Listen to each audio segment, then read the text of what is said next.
There we go. That's all the housekeeping bits out of the way. So again, good morning, everyone. My name is, for the purpose of the recording, my name is Nori Pipity. I'm a policy officer here at Clinks, and welcome to today's expert seminar, which is focusing on using frontline experience to influence policy. This session is brought to you as part of the Stronger Voice project, a 3-year project funding by the Lloyds Bank Foundation for England and Wales, and currently being delivered by Clinks. The project aims to support voluntary organisations working in the criminal justice system to develop a unified and influential voice at both a national and regional level. We want people working in the sector to feel more confident in how they can use the amazing expertise that you all have to speak out on the issues that matter to them the most and the people that you support. The project runs until March 2023, and the first phase of the project, which is called Finding Your Voice, is already underway. There are further 2 phases of the project ahead, and we'll continue to add many more sessions, including more expert seminars such as this one. So please do check out our website, email bulletins, and social media outputs for that information. So that's a little bit about the Stronger Voice project. I'm just going to give you a brief introduction to today's event. Voluntary organisations delivering frontline services are in a unique position to understand the challenges facing so many people in contact with the criminal justice system. Each day, they build the knowledge and expertise of how and where the system isn't working, and most importantly, what can be done to improve it. In this expert seminar, we're going to be hearing from Helen Berresford, who is the Director of External Engagement at Nacro, and Sam Boyd, who is the Director of Impact and External Affairs at Switchback. And we're going to reflect on the approaches that they've used to challenge the knowledge from the front line within their organisations into impactful policy influencing campaigns. If you have any questions throughout this event, I will be on hand, and so is Sabrina from Clinks. And without further ado, we'll get started. So first we'll have Helen speaking. Helen joined Nacro in October 2016, and she leads the External Engagement Department of Policy, Public Affairs and Communication. And Nacro is a national charity helping thousands of people every day through their housing, justing and education services. Without further ado, I will hand over to Helen. Thank you, Nuri. Just bear with me while I just bring up a presentation and I'm going to just run through. And thank you very much for inviting me to take part in today's event. I'm just going to talk through a little bit about why Nacro campaigns, why we use our frontline experience and how we do it, and really focus mostly on talking through a couple of examples of where we've done that and the kind of ways we've done that and the impact we feel it's had. So Nuri's just introduced us, but just very quickly, we are a national charity at Nacro. We're committed to giving people the best chance at a second chance. We deliver services across criminal justice system. We're also a housing provider, a health provider, and we run education and skills centres for young people in the community. Crucial to our work is that we campaign for changes and policies, changes to policies and systems which hold the people we work with back. We speak out for and with the people we support to make sure they have power of their own futures. So the campaigning and the voice aspects to this is a critical part to Nacro and always has been since Nacro began. So why do we do it? Why do we influence policy? Well, we believe our direct service delivery plays a really important role. It has can have a really important impact on individual people being able to move forward and take control of their lives. But we also believe that expertise that we have from working with our service users, from operating at the front line, can really help create much more significant and wider change and help create improved circumstances to actually overcome those barriers and tackle the things that we know are holding our own service users back. And really at Nacro, our frontline experience shapes and informs everything we do in our campaigns. It's absolutely crucial for the campaigns that we choose to run, for the way that we influence. We believe it gives us authenticity. I mean, this is true for all service delivery organisation. That frontline experience, you can't really underestimate how big a benefit that is for you as an organisation to be able to bring voices and experience and share real kind of experience at the front line of how things work, how things don't. You know, this is the kind of information that is really critical to creating change. That's not to say that other things aren't critical. You know, within the charity sector, there are a whole host of different kinds of charities, from research and campaigning to service delivery to a mixture of the two. You know, all of those play a really critical part and really complement each other. But I think I would just say to service delivery organisations, never underestimate the power of that knowledge and experience you have from the front line. So, Oops. So how do we do it? So when I'm talking about frontline, I am actually really talking about our service users, also our staff, and also our partners. And we involve all of those within our kind of campaign development and delivery. At its most basic, I would say we listen. So we make sure that we listen to our service users and to our staff. We want to know, we want to find out what's working well, what are the barriers, what would help. We want to get underneath those issues and try and hear and understand from people at the front line, what's happened to make, to lead to the situation you're in, and what can we do to change that. We really involve our service users and our staff, and we do it in lots of different ways and at different levels. So in terms of that listening part, it can be a whole variety of methods. It can be running surveys, running focus groups, conducting interviews, and that's staff and service users. We involve staff and service users in any events, in briefings we do. We have at a national level a service user advisory board, which helps us at a strategic level at Nacro, shaping our strategy, shaping our campaigns, shaping our thinking.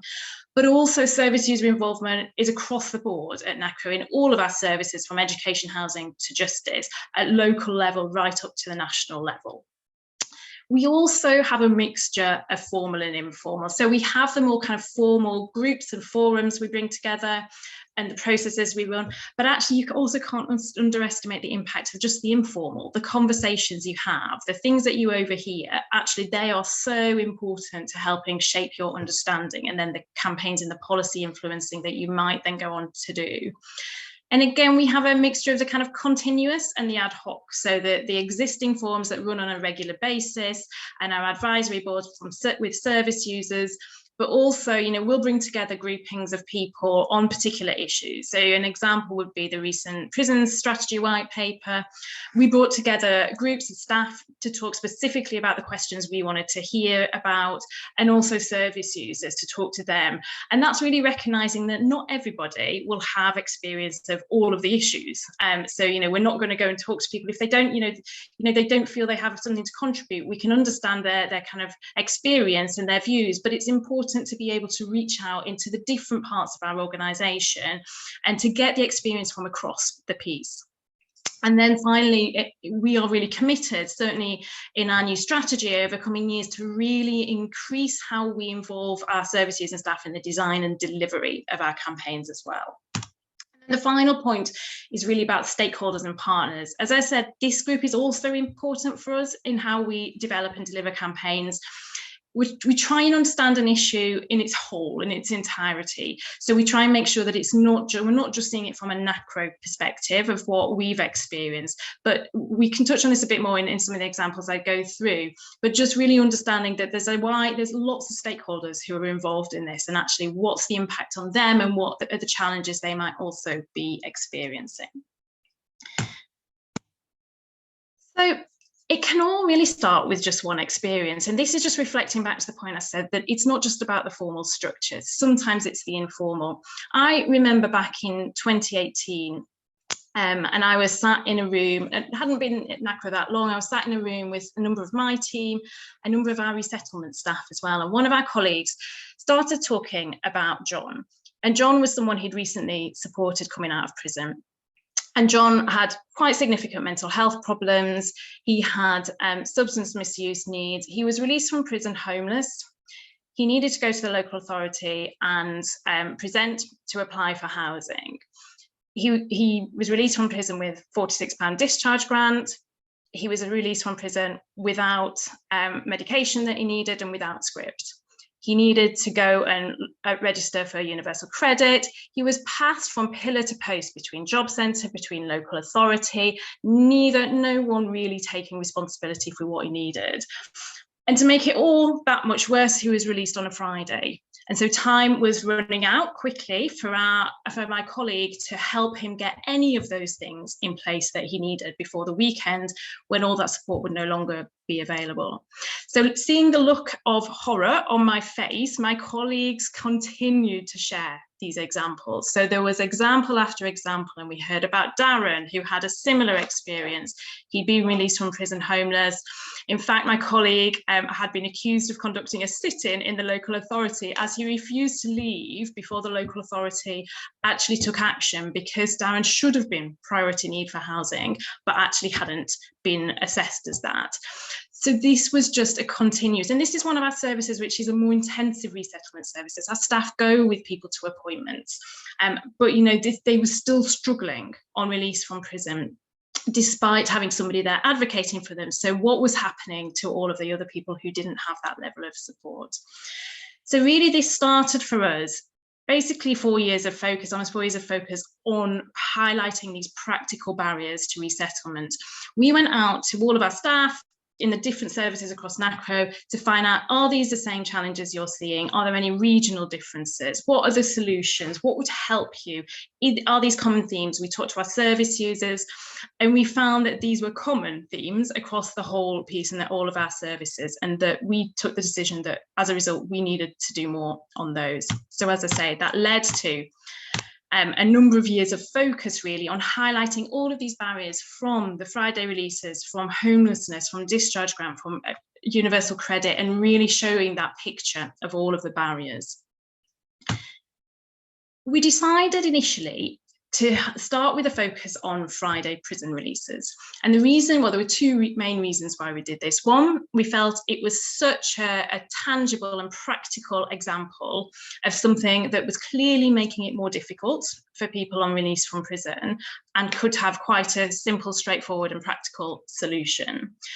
But the second was that Friday prison releases also gave us an opportunity to talk about the whole host of the resettlement barriers. So everything we did through that campaign has been also talking about the fact, the impact of not having enough money on release, of not being able to claim universal credit before release, of being released homeless. It enabled us to give the whole picture whilst also focusing on the one specific issue around being exacerbated for people released on a Friday. So we launched the campaign back in 2018, and we launched with a report with testimonies from service users and other stakeholders to show the impact. I mean, I think it's fair to say we had a lukewarm reaction from government to the campaign when we first launched it. And what we quickly realised was we needed to really focus on the individual impact of this. There wasn't really data to show this, and that was quite often what we heard back from government, that actually there wasn't the data to show the impact on the reoffending rates. So we knew we needed to be talking about actually the individual impact on people's chances to be able to move forward in their lives. And just full disclosure, if you don't know, we haven't yet stopped Friday prison releases. This is not a campaign which has actually reached its end goal yet, but it is I think it's quite a useful one to talk through in terms of how we ensured that our kind of frontline experience was threaded through the whole way. So showing that individual impact became a really important part. So we did a number of things. So one was we were involved with Radio 4, and Radio 4 came out and followed one of our releases. They came out on the release with us and our member of staff, so they could speak to the staff member and our service user as they were released and really show actually how they were being passed pillar to post and couldn't get the support they needed before the weekend. We also held a roundtable, and we had the minister at the time attend, with services and staff there as well as wider stakeholders. So again, being able to show and tell directly from our services and staff what that impact of the Friday release was having. We worked with our services and staff to create a film which really brought together the kind of knowledge we had about all of the kind of different experiences on a Friday and highlight and really bring it home to people, the way that impacted individuals. And the Ministry of Justice did look at running a number of focus groups on this issue particularly. So we facilitated that through our staff and service users, so they were able to speak to people on the front line about the reality of that experience. The other thing we quickly realised was that we needed to show it wasn't just Nacro talking about this. It did become quite associated with us as a campaign, and it felt that actually it was almost being brushed off because of that. So we knew we had to show that there was a wider group of stakeholders who cared about this. So we worked with our frontline staff, but also other staff working in the resettlement area to run surveys to find out, what are the issues and do people support this as a measure to actually look at how you reduce or end Friday prison releases. We also produced another report last year, which really put at the front of it the quotes, the experiences of people leaving prison on a Friday, what it led to, what the impact was over the longer term, and also a wider group of stakeholders. So this included the police, who were telling us they were picking up the pieces over the weekend. It included health services, it included homelessness agencies. So it had a much broader kind of picture to it from frontline experience across the board. And then the other point I just wanted to share here was what being a service delivery organisation also helped with here was that we needed to look at actually what is our solution here. So moving into what is a practical solution, which isn't a full necessarily, stopping all Friday prison releases. How can we create a solution that might be, or hopefully would be, acceptable to the Ministry of Justice? So we were able to work with our frontline teams to say, well, actually, we need to, bear in mind, this is what the prison will face, this is what probation will face. How do we get to a point where there's something that we know can be workable? And the other things which are not necessarily directly related to frontline, but I thought would just be useful to share, because I think throughout this, it was also really important for us to understand what the barriers were. Why was government not moving on this? Why were we struggling to kind of get the cut through? I've already touched on the fact that we didn't have much data, so we needed the individual impact, but there was also a sense of kind of priority. It required legislative change, and there was no legislation. So actually, there was an opportunity when the Police and Crime Bill came in to try and push this and take that opportunity to hook it onto legislation going through Parliament. Equally, we understood that one of the barriers might be that the government didn't believe, or MOJ didn't believe, that public opinion would support this, that actually it was about releasing people earlier, and that even if that was 1 or 2 days, that we believed to be something that was potentially causing a barrier. So we did some polling to show that actually there was public support for action on this issue because people understood the impact. And then linked to the earlier point about the Police and Crime Bill, we wanted to also create parliamentary pressure, so which clearly does have an impact and can have an impact on government action. So within the Police and Crime Bill, we supported an amendment both in the House of Commons and then in the House of Lords, which was cross-party but led by a number of Conservative peers to encourage action on this. As I said, this has not changed yet. Friday releases still remain a huge problem. However, in the recent prison strategy white paper, there has been an inclusion of a section which recognises that Friday releases have an impact. It also had a question within that, actually, what is the solution that we can take? So we are hopeful that a result of that consultation will be action in this area. But I think I would say it definitely was an area where we really had to push to the forefront all of the kind of frontline experience. What it also did, and where it has definitely opened things up, is it allowed a conversation and a much kind of broader conversation about those other barriers to resettlement. And those being, the homelessness on release, technology on release, enough money on release, ID, discharge grant, etc. All of those certainly became much more talked about during that period. And I think part of that, we often got told when we talked about Friday releases, we often were told, well, actually, surely we just need to improve everything else and make sure no one is released homeless. And well, yes, we would also obviously really support that. And I think that was certainly one of the positives of the focus through Friday Release, is that it enables that wider discussion and a kind of recognition of the other issues as well. I'm just going to briefly talk about another related campaign which just picks up on some of those issues. So homelessness on release from prison has always been one of the biggest issues raised by our staff. And the biggest barrier to resettlement. So for that reason alone is one of the reasons that we at Nacro would want to see what we can do on that. And equally, we've worked on this for a number of years, back 2018 and before. The difference with this issue is that actually there was data to show at that point 1,000 people were being released from prison every month into homelessness. And actually more recent data has showed that over half of people who are rough sleepers have been in prison or in contact with the criminal justice system. So there's clearly a strong case and a strong link.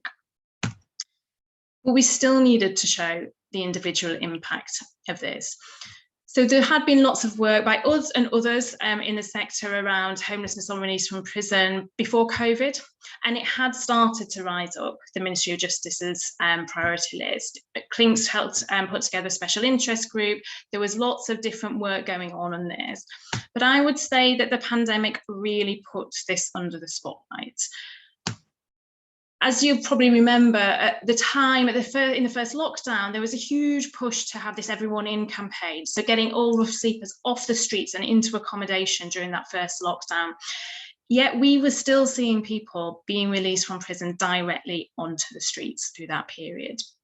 So it was that kind of critical early spot of issues, and sharing by us and other agencies, other charities such as St Mungo's that work in this area, sharing examples, sharing the experience of our staff and service users, that this was actually happening despite what people might be thinking was happening. So we did a lot of work sharing those examples with the Ministry of Justice and the Department for Levelling Up As Is Now, to share really what was going on the ground. And throughout this, our campaign was called Sell Street Repeat. It's called Sell Street Repeat. There's lots of different methods that we were using to do this. So we ran surveys of staff to show, how much this was an important issue for them. What were the biggest barriers? What did they want to see? We did interviews and got examples from service users. We used the data.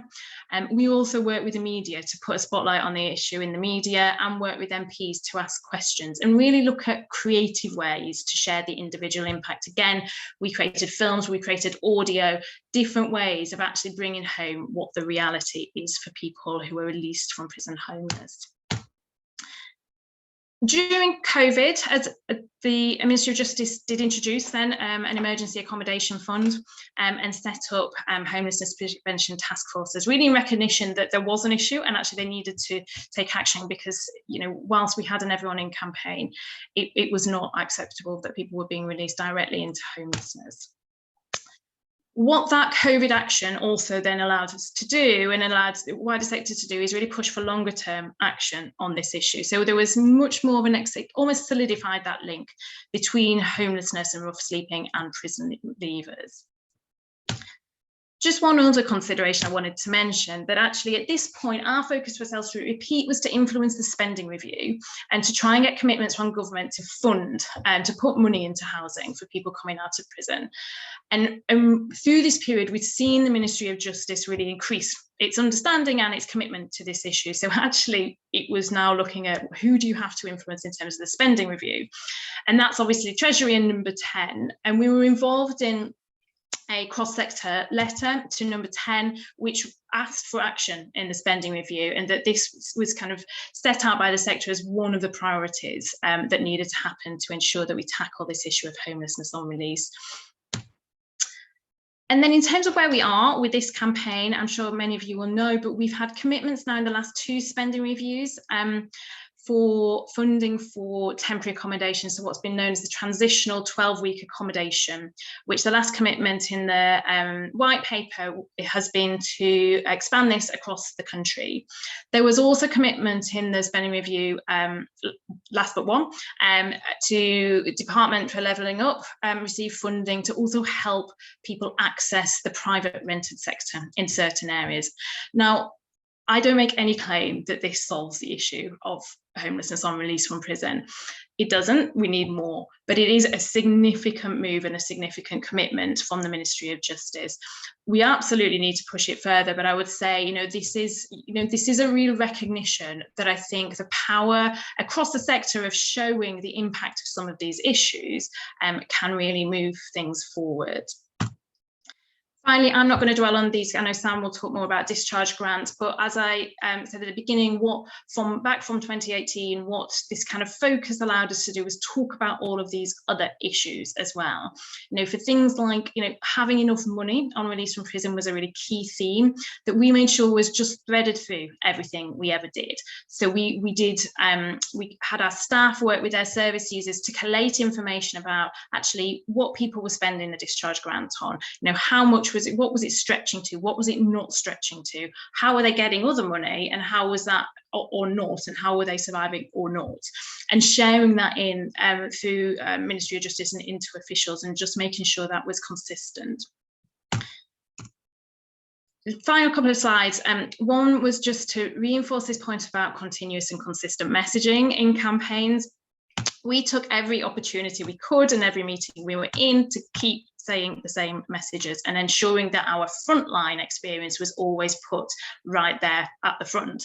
So some of these images you can see are events that we ran over the past couple of years, the top one being with Robert Buckland, the former Justice Secretary, where we had quotes such as that one at the top, "I'm worried I'll have nowhere to stay on the outside."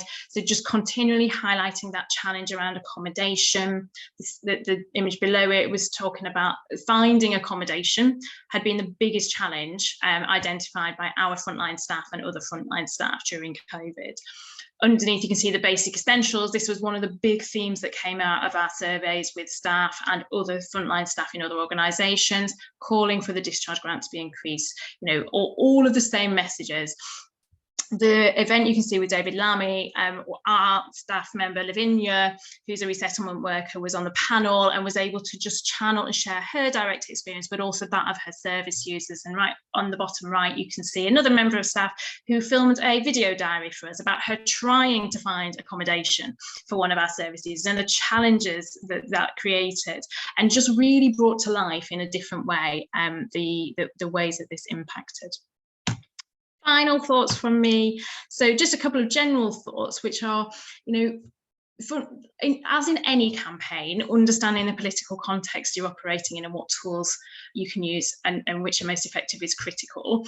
And you won't always get it right. Like, we don't always get it right. Nobody gets it right every time. And I think that's just quite an important thing to recognise. But just specifically in terms of drawing on frontline experience, what we've certainly learned through this process is that having open communication channels and regular communication is critical. So it's not just, us going out and saying, have you got this? Have you got this? It's a two-way stream where our staff feel that they can come directly to us. And I regularly get members of staff sending me an example of something that's happened or an issue they're starting to see a change in. And that kind of communication just kind of feeds those ideas and the creativity. Building trust with staff and service users is clearly really critical, like showing why this is important. Sometimes it can be difficult to get the information you need, so it's that kind of continuous two-way stream of, if you share something with me, I will share you the impact that's had, what that's helped create or what we've done with that information, and making sure that's always a kind of two-way stream of communication. And also providing reassurance to our own frontline delivery staff that the information they give us, we're not going to go off and misuse, we're not going to use in any inappropriate way. It's about understanding an issue, building something together, and being able to create change which will ultimately support the people that they're supporting. I guess the final point I was just going to say was around local and regional solutions. I think this is something that perhaps we can make more of, where there are opportunities. If you see something at a local or a regional level that you think works or is a good way of doing things, those are real opportunities to create kind of a much broader change and roll that out. People love ideas that work. So if there's something that works in one area, and if you're an organisation that just works, in one area, then don't think that can't be translated. Those local relationships and that local impact can absolutely be scaled up and translated into kind of national change as well. So I'm going to pause there. I suspect I've overrun, so apologies if I have, but I'm very happy to take questions at the end. Thank you. Thank you so much, Helen. That was really informative. I really enjoyed the bit when you were speaking about Friday releases, as we know that there's some potential legislation coming through about that in the prison strategy white paper. So it was really interesting to hear the frontline expertise that went into that. So that was great. As Helen said, we will be having a Q&A session at the end. So if you've got any questions, then we will take them then. I'm now going to introduce Sam from Switchback. Sam joined Switchback in 2017, and he is currently the Director of Impact and External Affairs. I've just lost my page. We will also be hearing from Elton, who will be joining us, and he is an expert by experience organizer. And I will hand over to them. Thanks so much, Nori. Am I unmuted? I actually can't see. I'm hoping so. You are. I've made the story error at the beginning. That's very good. Hope everyone can see the slide up there. Great. So yeah, thanks so much, Clinks, for having us today. And Helen, that was a brilliant presentation and lots of alignment there with what I'm about to say, but hopefully from a different perspective, to give a bit of a different angle from Switchback's perspective as a small charity of quite a different scale and also a different stage in our influencing journey from Nacro. So I'm Sam, I'm Director of Impact and External Affairs at Switchback, and I'm also with Elton. Elton, do you want to introduce yourself? Hi guys, I'm Elton, former Switchback trainee and now EBE organizer. Hope you're all well today. Thanks, Elton. This is going to be a bit of an overview into Switchback's journey into influencing change in our policy work. So I thought I'll just start by giving a very brief introduction to Switchback and who we are for those that don't know. So Switchback is a small charity supporting young adult men in London to build stable, rewarding lives after prison. We do that broadly in a three-stage process. So we meet young men in prison around 3 months before their release. We build a relationship and make a plan for that release as it comes. We then continue that support immediately on the day of release, meeting Switchback trainees at probation and continuing that support in the community. And that one-to-one support runs alongside training in a real work environment with one of our partner cafes or employers. And the third stage is supporting trainees into long-term employment, at which point there's a continued period of in-work support before trainees move on. So while the three-stage process is the face of our model, I guess the heart of what we're actually doing is based around this relationship at the center of that diagram, which is between our full-time skilled paid Switchback mentors and their small caseload of Switchback trainees. And the essence of our approach is very much looking at all areas of life and helping trainees to build stability across what we call the 10 Switchback pathways. So from accommodation to employability, education skills, and so on, as you can see there. So we take a very holistic approach to our support, and I think that has interesting implications for then our influencing work and identifying areas to change, given the fact that we know how all of these areas interlink so much, and it's not immediately obvious which one we should focus on, which is something that has already been raised. Quickly on our impact, so we work with small numbers of young men in a very intensive way. So we support around 70 young men each year to become Switchback trainees, who we support for an average of 6 months on both sides of the prison gates. Average total contact with our trainees is 16 months, so it's very long-term work.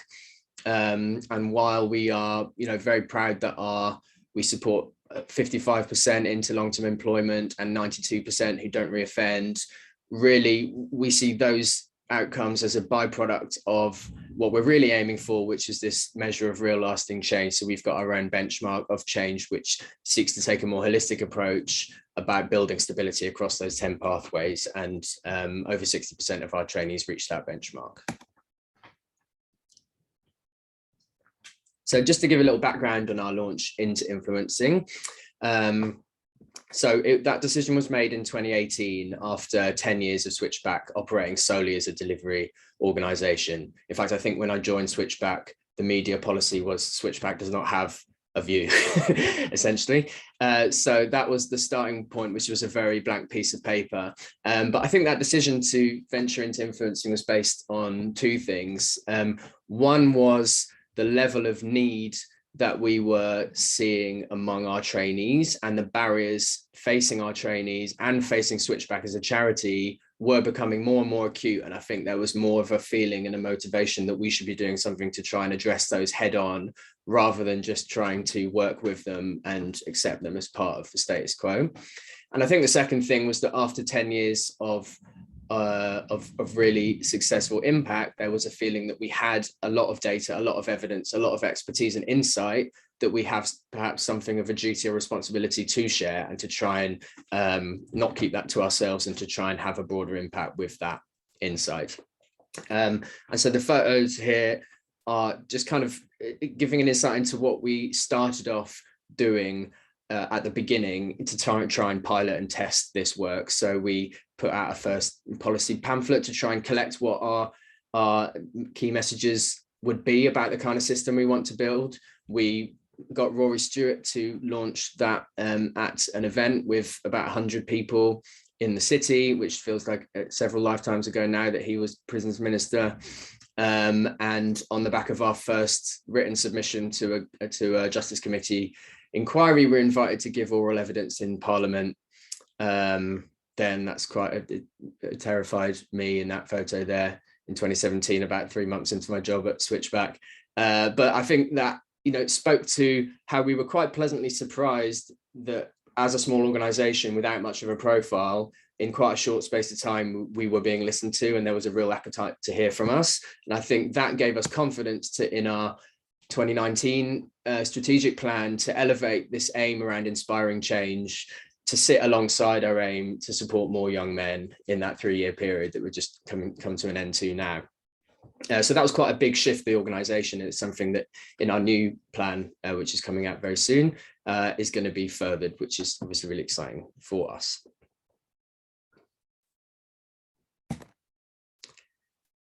So to give a little insight into the approach that we've tried to take, and all of this is a work in progress and something that we're trying to continuously develop. So firstly, being grounded in experience, and I think for us that's meant a few different things. So firstly, we have tried to ask, like, what is our strength as an organization? What is the unique role that we can play in a debate that has a lot of different voices in it already? What is our expertise? And I think that is part of what's led us to focus mostly on the resettlement side of the criminal justice influencing debate, because that is what we are skilled at. That is what we have a real evidence of impact in.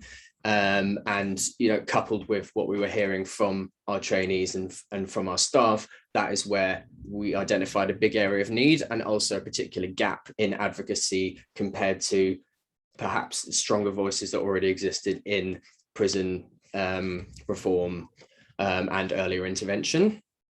And I think we also recognized that we had particular strengths in working with young people, in having a community of trainees who are predominantly from ethnic minority backgrounds, and being London based. And so to try and identify like what it is that we have to bring and the gaps that we can try and fill. And the second way that being grounded in experience is really important for us is rooting all of our work in the insight and the expertise of our trainees, but also of our frontline staff, and the expertise and insight that we've gained from now 14 years of delivering really high quality work. And for me, I think it's the opportunity for charities and for small charities is that combination of, if you like, lived and learned experience, and seeing the value of both of those things and harnessing them together, which I think has real power and real value. So secondly, amplifying trainee voice. So we believe that people who are affected by the criminal justice system are grossly underrepresented in policymaking, in having a seat at the table, in being represented fairly in the media, in politics, and so on. And you know, for us, I think that's particularly the case for young people, and again, particularly the case from people from ethnic minority backgrounds. And that's something we really want to change through our influencing work. We also know that young people and our trainees have incredible insight, and also make brilliant advocates for change. You know, given the right support and the opportunities, our trainees have shown themselves to be incredibly powerful advocates, and that's something to build on. And I think for us, the trainee voice is also about shifting the narrative. And I think, you know, all of us know that so much of the the resistance to change in criminal justice is because of a pervasive kind of othering of offenders and the kind of negative narratives in politics and the media around people who have a criminal record or who have been in prison. And I think a big part of this is about us trying to shift that by foregrounding and amplifying the voice of people who have been in the system, humanizing and amplifying trainee voice at every opportunity.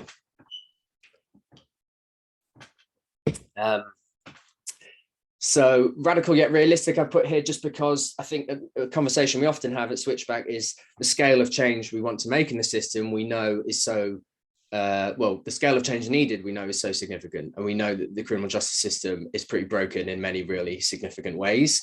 And the systemic injustices that exist need some really transformative, significant system shifts. At the same time, we do see the value in looking at what are the smaller, more practical, quick wins that we can try and achieve alongside that, and to try and hold those things in balance, which is not always easy. But I think for us, it's the approach that we try to take. And, you know, not least because we know there are 80,000 people in prison right now. There are 50,000 people who are being released from prison every year right now. And there is, you know, a need to make changes in the system that can support them, and also to build our confidence that if we can make a small win, let's build on that and let's make a bigger win next time.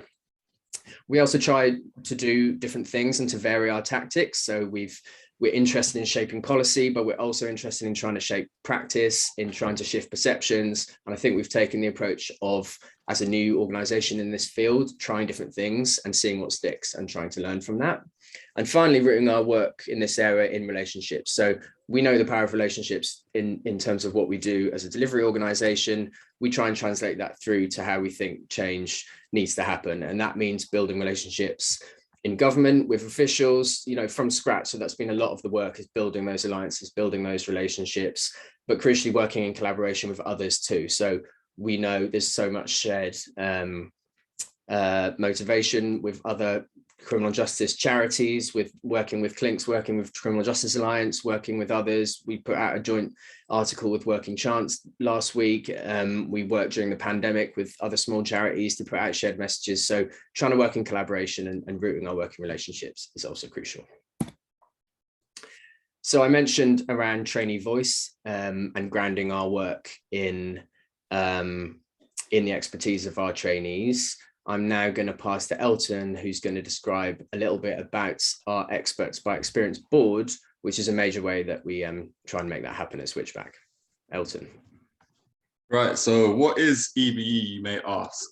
Well, Experts by Experience is a collective of former and current trainees who come together every 6 weeks to discuss influence in prison policies and ways in which we can help to better the criminal justice system as a whole.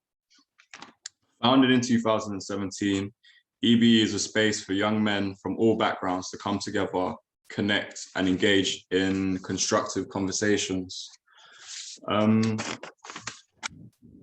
What does the EBE board do? EBE members have access to opportunities that ultimately help to progress and learn new skills.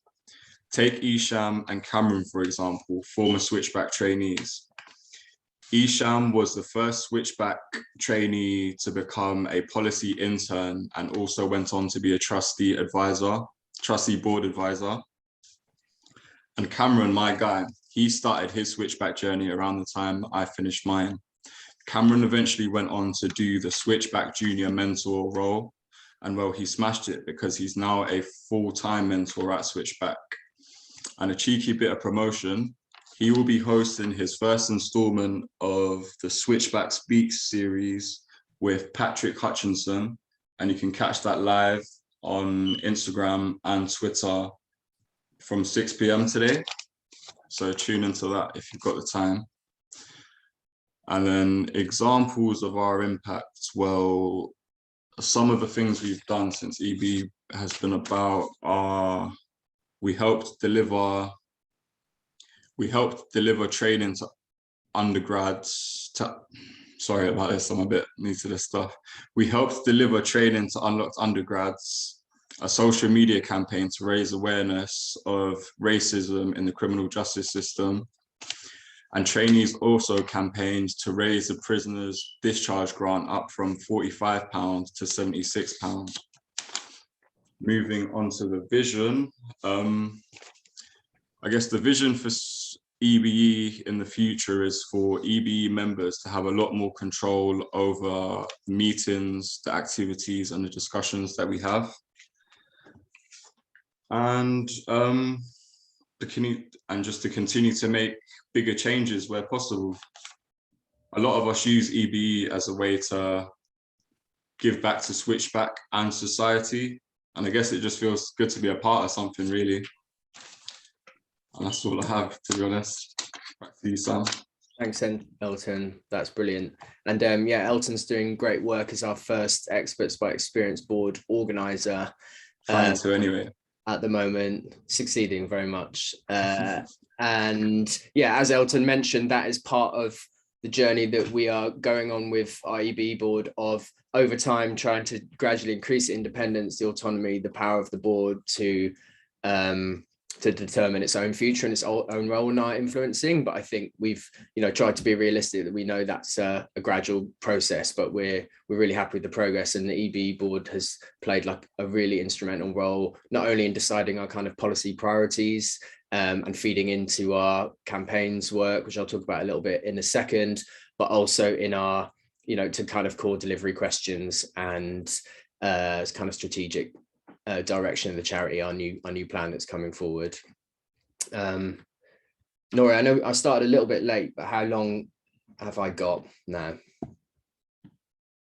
You have a couple more minutes, I would say. Okay, sure. And Sam, I can shave some time off the Q&A bit, so don't worry. I won't drone on for too long. I'll try and wrap up relatively quickly then. So I was just going to give a little example of how we've tried to bring some of this together under our first campaign, which we named Reshape Release in recent months. And that was really our attempt to bring some of our work together that we kind of already been doing around the theme of resettlement and release from prison. And similarly to what Helen said, this was rooted in speaking to trainees, having a series of EB meetings, talking to our Switchback mentors, looking at our data and really identifying the priorities that we wanted to raise pre-pandemic, and then kind of this was heightened during the pandemic. So we've tried to have this trainee-centered approach in, obviously generating what the plan is, the change is that we want to see, but also in being the face and voicing the campaign in through our media work, but also engaging with MPs, meeting officials and that kind of thing, and work in the press too. So I just collected a few examples of how we've combined, bringing together the data that we have on those key issues. I think it's no coincidence that when you actually ask people what needs to change, those themes of accommodation, of phones, of discharge grant, those basic essentials have been the ones that have been coming up, and we've tried to be clear in our messages about those practical things that can make a big difference now. And I think I mentioned at the outset of balancing those quicker wins with bigger change, but I think we were hearing just such a strong message that unless people have the basic essentials to survive, you can't even begin to make a bigger transformative change. And we've kind of made that decision that we have to start with people having that platform for success. And here we've just got a couple examples of policy briefings that we've done alongside social media content. Serge, Patrick and Brian were on BBC and Channel 4 News talking about these issues, which is also around shifting perceptions and humanizing as part of that. Times Radio, our head of delivery on Money Box. And so we're trying to take this integrated approach to trying to create the change that we want to see through this campaign. I was just going to finish, and Clinks had asked if I could say a little bit about the challenges and opportunities for small organisations in particular. So I think for us as a small charity, the obvious one is having limited resource. So for the first 3 years of doing this work, it was just me part-time initially, and then bringing on a policy intern, Anishan, as Elton said. And now we do have a brilliant comms and campaigns manager. Elton's come on board. and we are, trying to build out that team. But even so, we are a small operation, and so we have to respond to that by being really focused on how to direct our quite limited resource.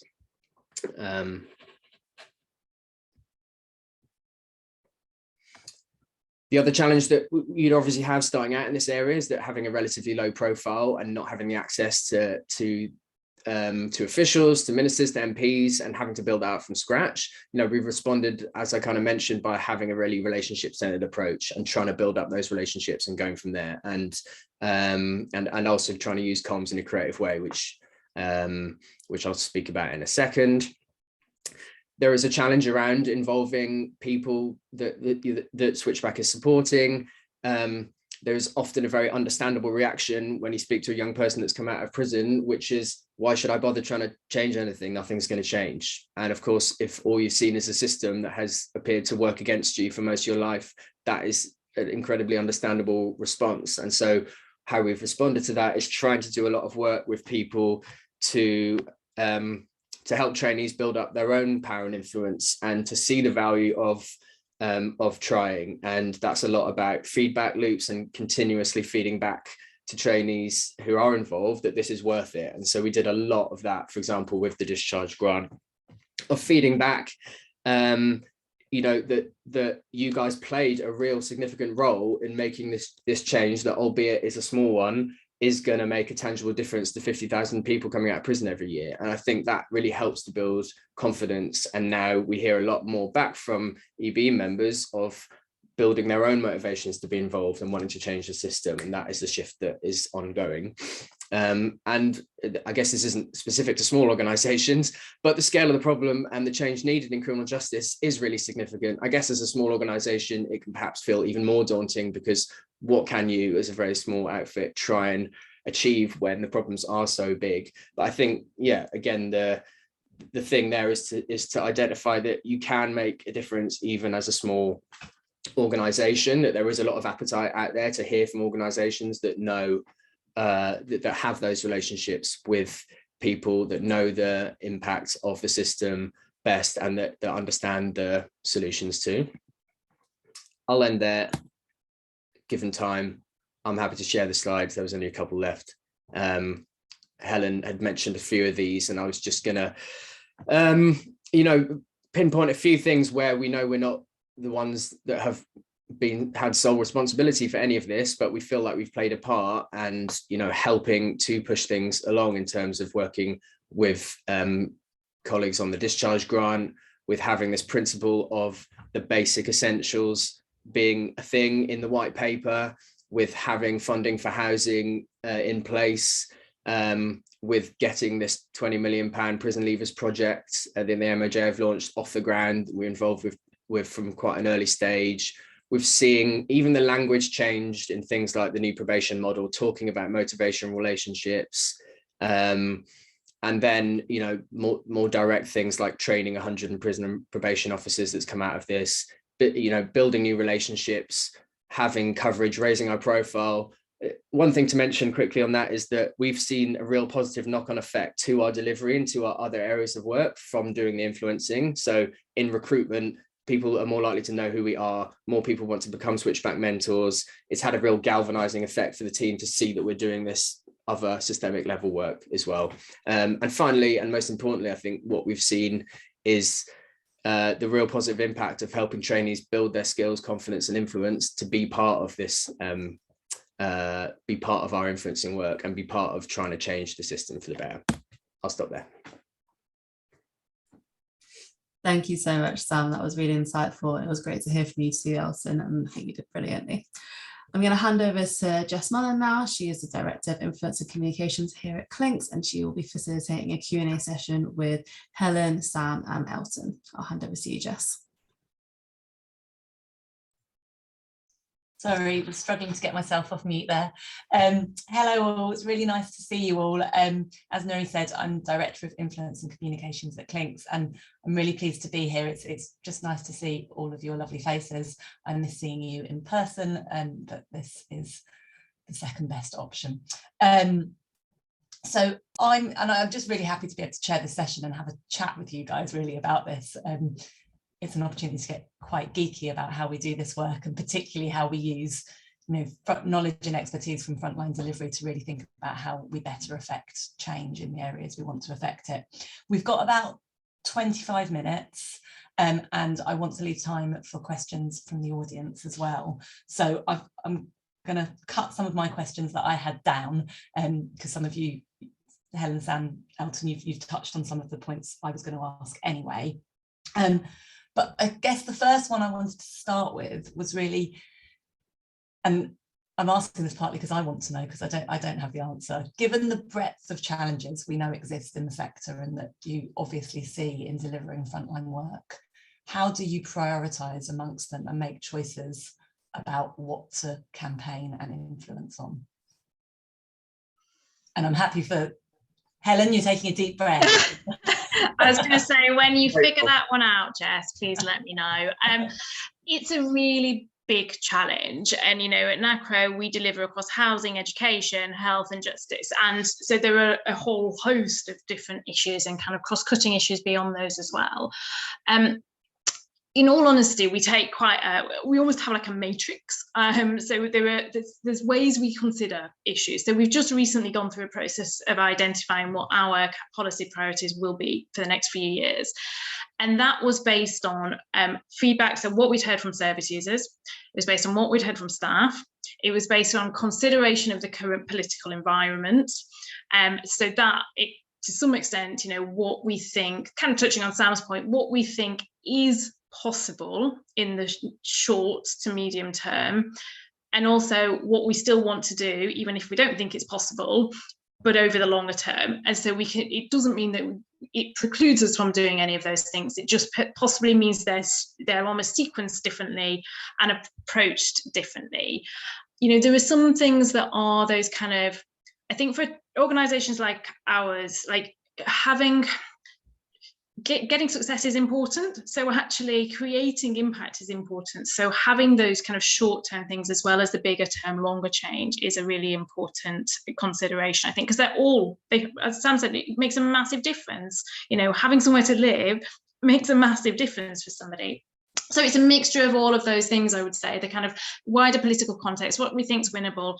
At this point in the political cycle, it's also for us about thinking, well, what might this government do? But also, what can we influence in political party manifestos? It's not just about the Conservatives now. We're thinking 2 years ahead to a general election and looking at the different elements of those and some of the sequencing. And I guess just the final point is like looking at the extent of the issues. So to what extent does it have, is it a really big impact, this issue, or is it a small, where is it on that continuum?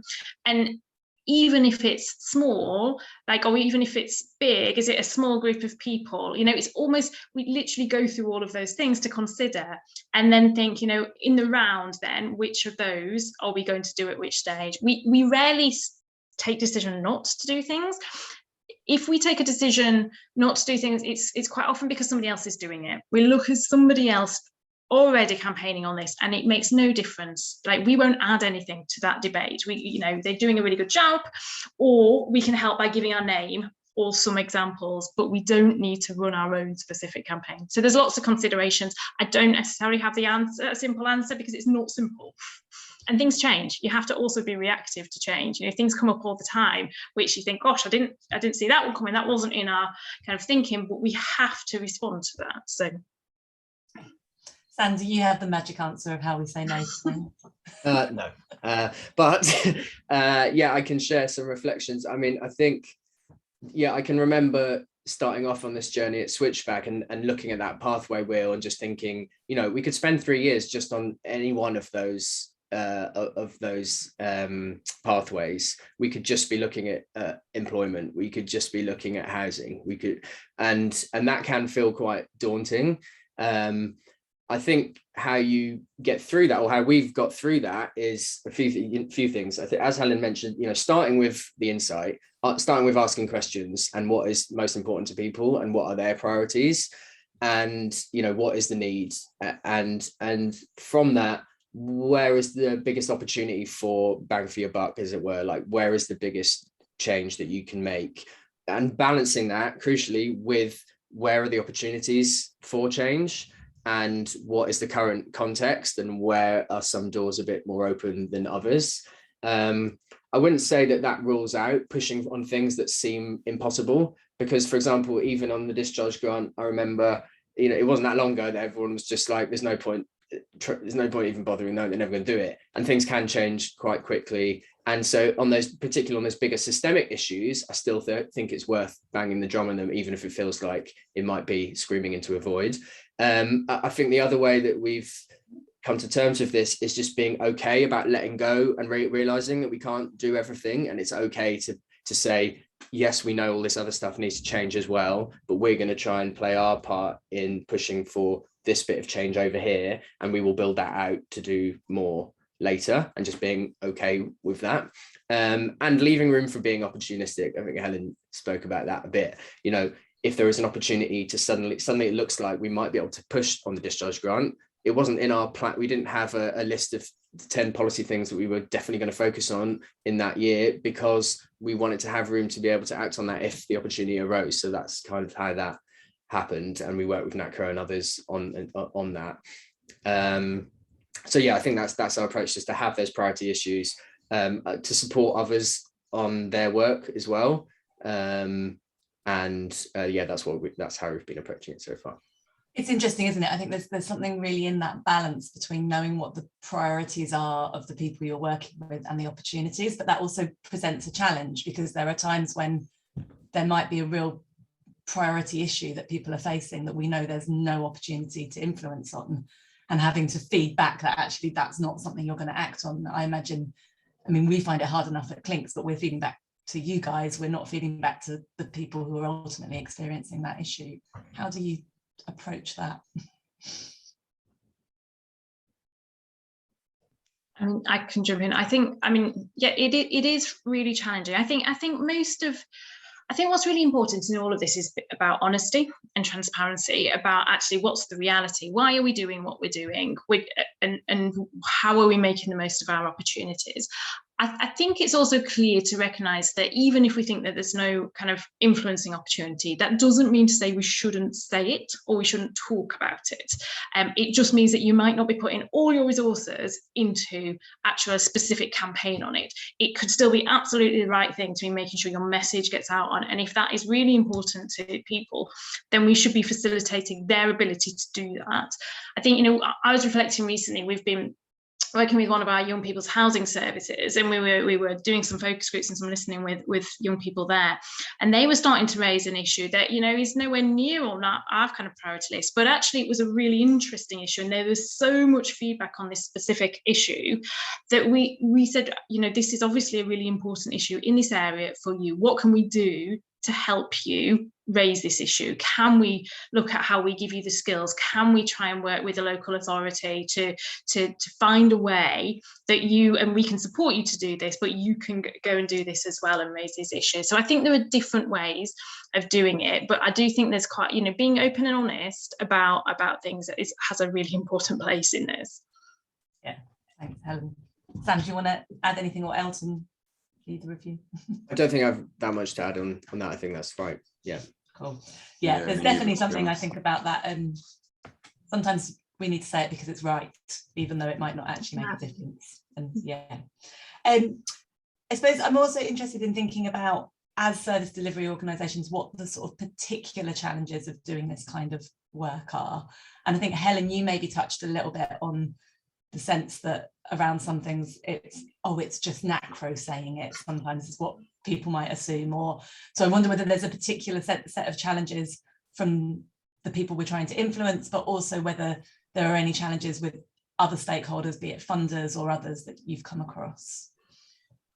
I mean, I think one of them is what we've already touched on, is that actually as a service delivery organisation, there's so much, and it's about deciding where you put your priority. I think in terms of, you know, there's certainly a consideration sometimes need to take into account of where you're looking at an issue and where it might be seen as self-serving that you're talking about it. So you're talking about this because you run that service. So it's actually really important organisationally for, I think, you to be clear and for us to be clear why we are talking about that issue. This is not because it's self-serving, it's because our service users have told us this is a massive barrier for them. And that's where all your frontline expertise comes into play, because if you can show that, you evidence that, then that's absolutely fine. And I think, you know, there is a real complement to the frontline expertise of kind of harder edged research as well. So, you know, you can complement this with lots of different ways. I mean, just to pick up on your funding point, I mean, I think probably what you're asking me is there an issue for organisations campaigning who are funded directly by statutory bodies, and I think, you know, for us it's really clear, we've been really clear that, you know, it's in our purpose, it's in our mission as a charity that we are a campaigning organisation as well as service delivery. We're here to create wider change.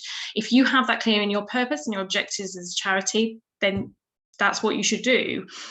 We're always really clear and transparent on that with ministers, with officials, that we do both of those things, and they know to expect that from us. So I've never come across that as a particular barrier.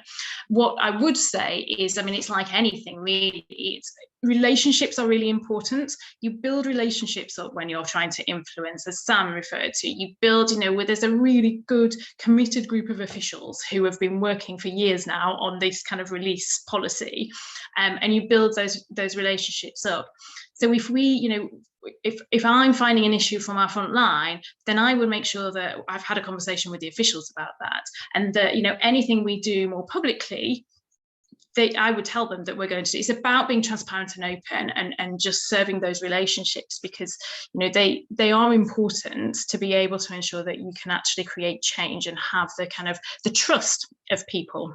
But it shouldn't, but I would say it absolutely shouldn't stop any charity who has within its purpose and its objectives that it's a campaigning and an influencing charity. Sam, is there a slightly different perspective from Switchback in the sense that you guys don't take statutory funding? Yeah, exactly. I was going to say, I guess we're in a slightly different position in that we are predominantly independently funded by trusts and foundations and individuals and corporates. So I think that definitely gives us a bit more freedom and flexibility to in how we go about this work. But you know, at the same time, I think, like Helen said, it's not just commercial.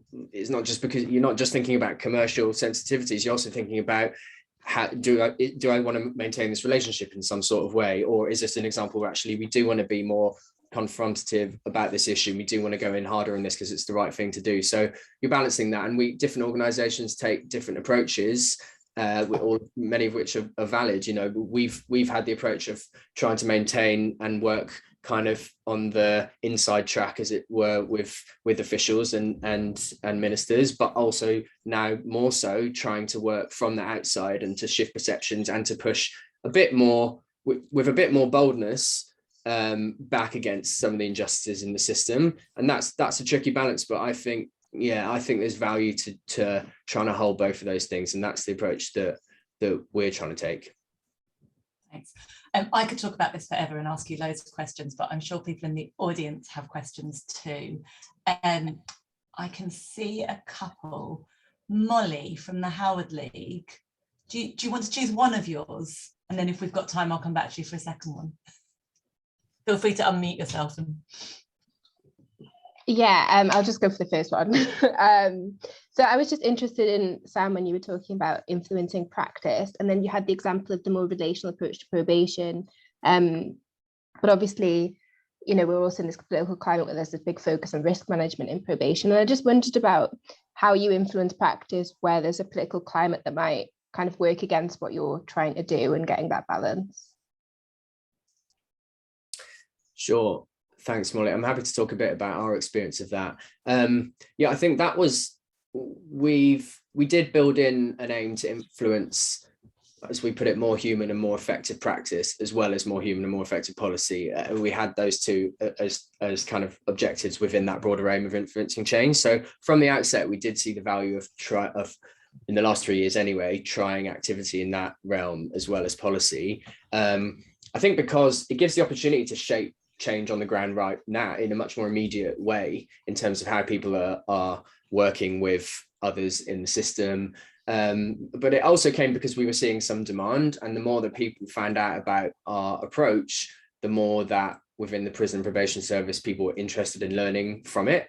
I think there's a real desire and an appetite there to learn from good practice and to try and put it into place. Of course, if you were just to focus on that area, what you'd find very quickly is that a lot of the very skilled and well-meaning professionals in those systems are held back from delivering the kind of relationship-centered support that they often want to because of the systemic factors. So I think that's why it's so important to also look at trying to shift those systemic factors. Because if a probation officer has a caseload of 60 people and has to focus on predominantly risk management, then and you know, it's very hard for them to actually put into place the kind of model that we do. But we still think there's, you know, there are principles that can be pulled out and applied in those spheres, and we've had some real success for that. And Elton mentioned Unlock Graduates, we've been working with, and I think there's real opportunities for charities to influence in that way as well. Thanks, Sam. Elton, I don't know if you, I know you weren't involved directly in training the Unlock grads, but what value would you see of being involved in training prison and probation officers to work in a bit more of a human way? I guess from someone that's been in prison myself's point of view, it'd be a bit more beneficial, because being able to help actually train them up. I don't even know what to say right now, so I'm gonna be real. That's okay. No, I think that makes sense. I think that makes sense. Having to, you know, and that's the approach that we've taken as well, is designing and delivering that training with our EB board. I think that's been really powerful. We've had great feedback about that as well. Could I just quickly add just one point onto that? I think, you know, when you've got a difficult political climate, actually influencing practice can sometimes be easier and the easier way in. So I think there is real benefit of doing that and trying to influence from other ways. You know, we've done it in work that we've done around youth custody and resettlement out of youth custody, and really getting into those bodies that are delivering, you know, youth offending teams. Like, how can you change a way and a style of working, even if you can't get your ultimate change? So I think it's definitely, you know, it's a good thing to do. And actually that touches on a question that Teresa has posted in the chat about actually, you know, trying to influence that practice locally where actually you're not seeing it happen. And I don't know whether, Helen, you've got any particular sort of advice around that. I mean, I have said to Teresa that maybe we can pick it up separately if it's about an individual case, but in terms of when you're really trying to get something to change in a local area where you're seeing that practice not fitting with the policy that we're hoping the direction to take.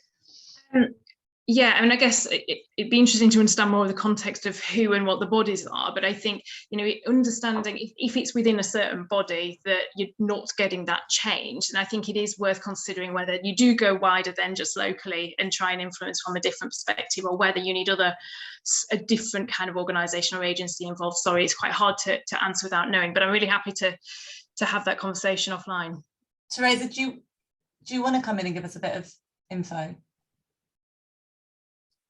No, it's just that we're working with not just the prisons, but it's also regards to probation as well as other agencies. I don't really work in housing fields, so it's all new to me to find women coming out without no fixed address. And, you know, I was with the council yesterday, and the council, we was there for hours just waiting. On Friday, she was just sitting in there waiting. And, you know, she's very deflated as it is already, and she's losing that hope, as I'm hearing already with people who's coming out before. But it's not just her. I have 18 women on my case, and out of the 18, I've seen about 10, 11 of them coming out with no address. Yeah, no, absolutely. And yeah, that's, I mean, as I say, that was a common thing that we've seen and we still see as well. And partly why we're still really focused on that issue around making sure someone has somewhere to live on release. There is, I mean, as I say, there are commitments within the prison strategy to move this forward. I think there is something about how housing officers work as well, and there's something about how all of the agencies interact with each other. So sometimes that information flow or a change in approach or what we all should be achieving isn't feeding through to a local authority, or they're taking a different approach. And I think sometimes I'm really happy if you want to share that information with me. That's really useful for our campaigning, and it might be an area that we operate in, and we can help with some of those relationships as well. So please do share. Yeah, I would like to hear more if we can speak afterwards, because there is a lot going on. Yeah, sure. Brilliant. No, I'd be really happy to. Thanks, Helen. I could just. Did you want to? Well, it just made me think that, if talking just about influencing policy and even getting the policy win, there is then often still a big gap between that policy actually being applied and implemented on a local level often. And I think, we see that with, for example, how definitions of priority need and vulnerability are applied with a lot of variety in different local authorities, and people not understanding their rights, and often practitioners not necessarily knowing. Even universal credit's another example. There are vouchers available for people that don't have a bank account applying for universal credit, but lots of job centre workers might not know that. The person coming out of prison certainly doesn't know that. So bridging that gap between policy and practice, and doing targeted work on a local level, perhaps with local authorities or with others, I think there's definitely some fruitful work to be done there. As ever with capacity, it's not something we've been able to do a lot of, but I think it's a worthwhile area. Yeah, definitely. I haven't got any more questions in the chat, so I'm going to indulge myself and ask one more of my own questions, which I suppose, we've touched on a number of issues that you guys and the sector have been campaigning on, from Friday releases to the discharge grant to accommodation, where we've seen some success, but we certainly haven't fully achieved the aims that we would all like to see.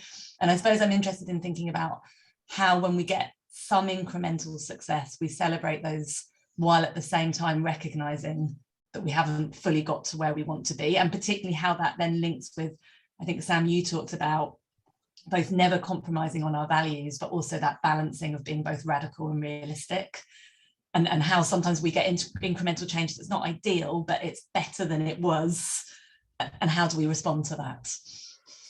I don't know who wants to jump in. Want to go first, Sam? Okay. Sure, I'll try.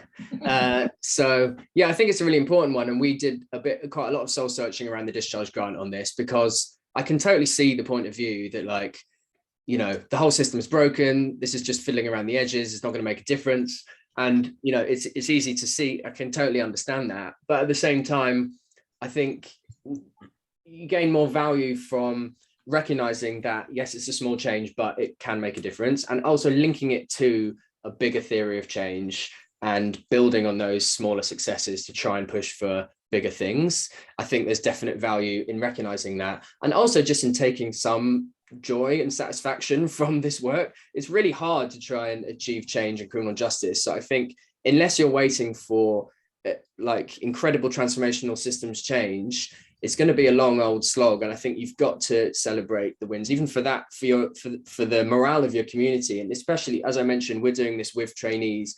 We're trying to build that motivation and that involvement, and to have everyone feeling like this is worth it. So I think identifying those opportunities to celebrate some success in, let's face it, a really difficult environment to create change. So that is a significant marker, I think, and something to be built on, while at the same time, accepting that we know it's not going to change everything. There's a huge amount more to do. So I think that's where we'd sit. Yeah, Helen. Yeah, I'd very much agree with that. I think the reality is, we often in criminal justice policy spend a lot of time making bad policy less bad, and that's not one that's an easy thing to communicate, or it often doesn't feel like you can celebrate that, but that's the reality. It's a difficult sector and policy area to work in. I think we should be clear, our perspective is that where something is progressing in the right direction, then we welcome that and we support that. And I think, things like the discharge grant, of course, we're not talking about major transformational system change there, but we're talking about somebody coming out with £30 more in their pocket, and that is better than the opposite. So we have to recognise that there are small steps, to get these commitments. There has been, I would say, you know, that, as I said, there's like a really committed group of officials who've been working on a lot of these issues for a number of years. There has been a focus and movement on a lot of these issues around resettlement and release over the last couple of years. And I think it's important to recognise that and give that feedback, whilst, as you said, Jess, saying that, you know, we're not there. This isn't far enough. There's still much further for us to go. I think that line is a clear one. And we can, you know, it's one that we would say you should hold, you welcome what there is, but you call for more. Yeah, Absolutely. I just came to mind to add to that. I mean, the other way we got through that question around the discharge grant was also just to ask our trainees, you know, we were trying to work out what we should make of this. Well, I just went and spoke to the EB group, did a survey of what people thought, and like the overwhelming message back from our trainees who had come out of prison in recent times was like, that would be really helpful. A little bit more cash. Yes, that would be helpful. There were a couple people who were like, that's not going to make a difference. And that's a fair view as well. But I think on balance, it was welcomed by the group. I mean, Elton, you saw that as a positive, and the group basically saw that as a positive thing, the £46 uplift, right? Yeah, definitely 100%. Because I know if I had that £75 when I got out back in like 2017, it would have been the world of help, because I know the £45 that was gone in like an hour, basically. So maybe 2 hours. So yeah, doubling up. Yeah, so that was what we heard back. And, you know, as we know, it's not everything, but that's what we heard. And I think it can help to break through some of those tricky questions by just talking to train, not assuming what people might respond to something and just asking them. I'm going to squeeze in, I've got 2 questions that are related. So Nuri and Sarah, rather than coming to you, I'm going to do my best to try and combine them.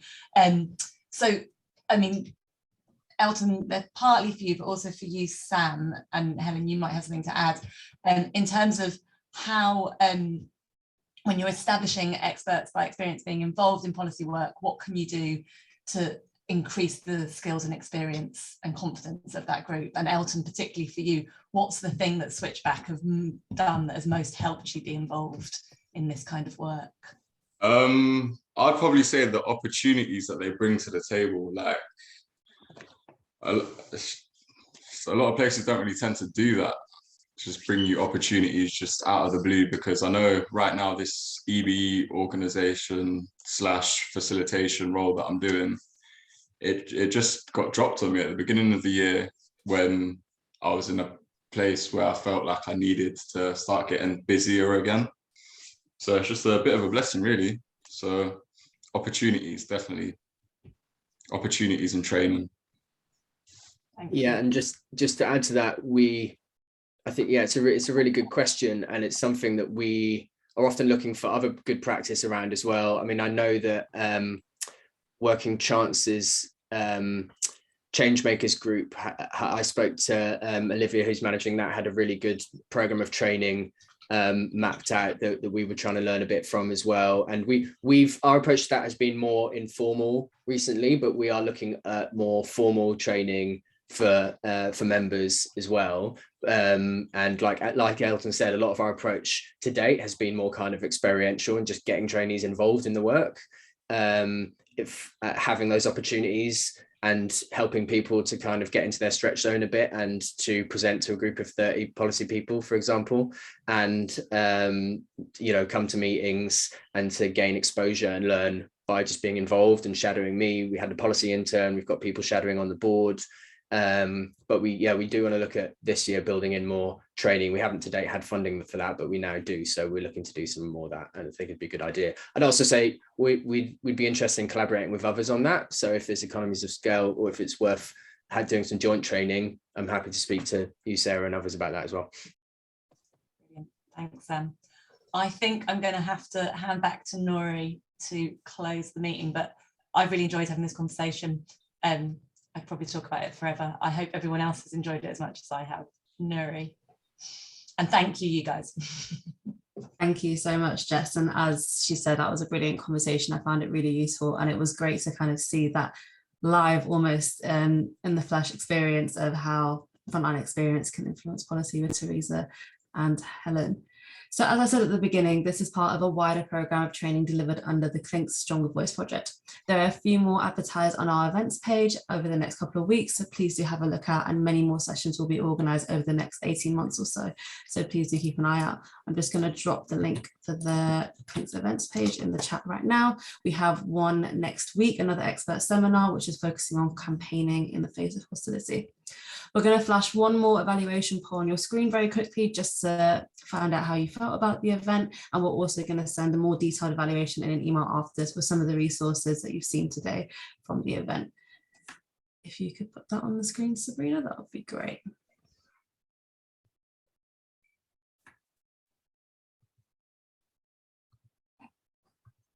Can everyone see that?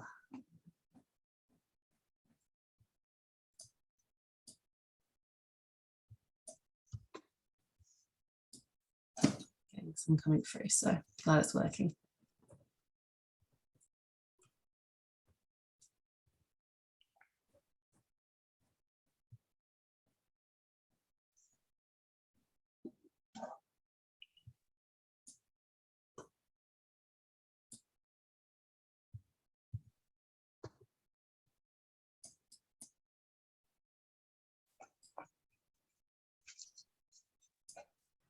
That's great. Thank you so much for that.